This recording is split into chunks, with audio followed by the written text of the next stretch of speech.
नमस्कार, मैं आपके साथ विभा उपाध्याय और आप देख रहे हैं न्यूज़ 18 बिहार झारखंड का डिजिटल प्लेटफॉर्म। पश्चिम बंगाल की राजनीति इन दिनों जिस मोड़ पर खड़ी नजर आती है, वहां हर दिन कोई ना कोई नया घटनाक्रम जरूर सामने आ जाता है।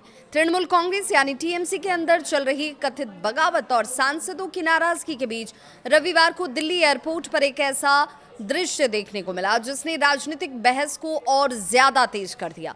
टीएमसी की चर्चित सांसद और पार्टी की पूर्व युवा इकाई अध्यक्ष सायुनी घोष जब दिल्ली एयरपोर्ट से बाहर निकल रही थी, तभी वहां मौजूद पत्रकारों से जब बातचीत और सवाल जवाब का दौर शुरू हुआ, सवाल पूछे गए। सवाल साधारण नहीं था, बल्कि सीधे उनकी राजनीतिक विश्वसनीयता और पुराने बयानों से जुड़े हुए थे। पत्रकारों ने सायुनी घोष से पूछा कि कुछ समय पहले उन्होंने सार्वजनिक तौर पर यह कहा था कि वो राघव चड्ढा की तरह दल बदलू नहीं है, लेकिन अब खबरें हैं कि उन्होंने खुद टीएमसी का साथ छोड़ दिया है। ऐसे में उनके पुराने बयान और मौजूदा राजनीतिक कदम के बीच विरोधाभास को कैसे देखा जाए। लेकिन इस सवाल का जवाब देने के बजाय सायुनी घोष ने सिर्फ इतना कहा, मैं आपको जवाब देने के लिए बाध्य नहीं हूं, मैं जवाब नहीं देना चाहती। इसके बाद जब पत्रकारों ने दोबारा सवाल किया कि अगर वो जवाब नहीं देना चाहती, तो फिर उन्होंने पहले दूसरों पर दल बदलू होने के आरोप क्यों लगाए, तब भी उन्होंने कोई प्रतिक्रिया इस पर नहीं दी और सीधे अपनी कार में बैठ गईं। हालांकि ये घटना कुछ सेकंड की थी, लेकिन इसका राजनीतिक संदेश काफी बड़ा माना जा रहा है। आखिर सायुनी घोष चर्चा में क्यों है? सायुनी घोष कभी टीएमसी के युवा चेहरे के रूप में देखी जाती थी। पार्टी की युवा इकाई के अध्यक्ष के तौर पर उन्हें ममता बनर्जी की सबसे भरोसेमंद नेताओं में गिना जाता था।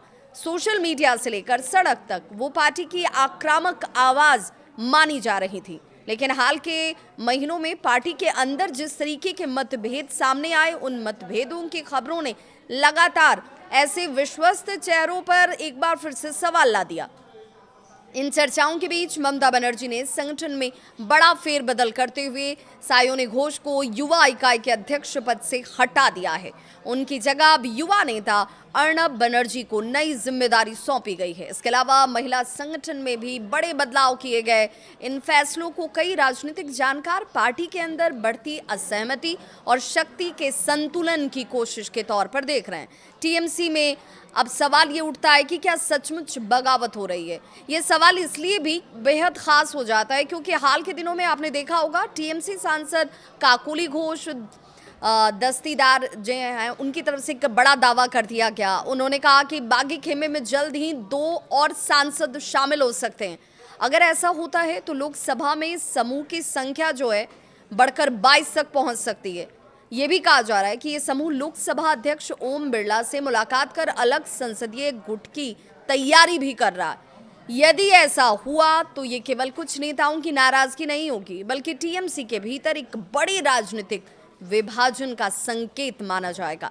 ममता बनर्जी के लिए कितनी बड़ी चुनौती है, अब आप इससे समझ सकते हैं।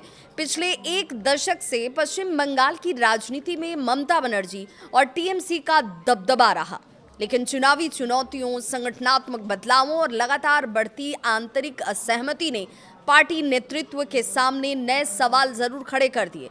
अगर वास्तव में बड़ी संख्या में सांसद अलग रास्ता चुनते हैं तो इसका असर केवल संसद तक सीमित नहीं होगा। इसका प्रभाव बंगाल की राजनीति, संगठनात्मक ताकत और 2029 के चुनावी समीकरणों तक दिखाई दे सकता है। अब सबसे बड़ा सवाल यही है, राजनीति में नेता अक्सर बदलती परिस्थितियों के अनुसार फैसले लेते हैं, ये आपने कई बार देखा होगा। लेकिन जब कोई नेता अपने पहले दूसरों पर दल बदल का आरोप लगाए और बाद में खुद उसी आरोप का वो सामना करने लगे, तो जनता जवाब जरूर मांगती है। यही वजह है कि दिल्ली एयरपोर्ट पर पूछा गया एक सवाल अब सोशल मीडिया और राजनीतिक गलियारों में चर्चा का विषय बन गया है। क्या सायुनी घोष को अपने पुराने बयानों पर जवाब देना चाहिए था? क्या टीएमसी के भीतर सचमुच बड़ा असंतोष पनप रहा है?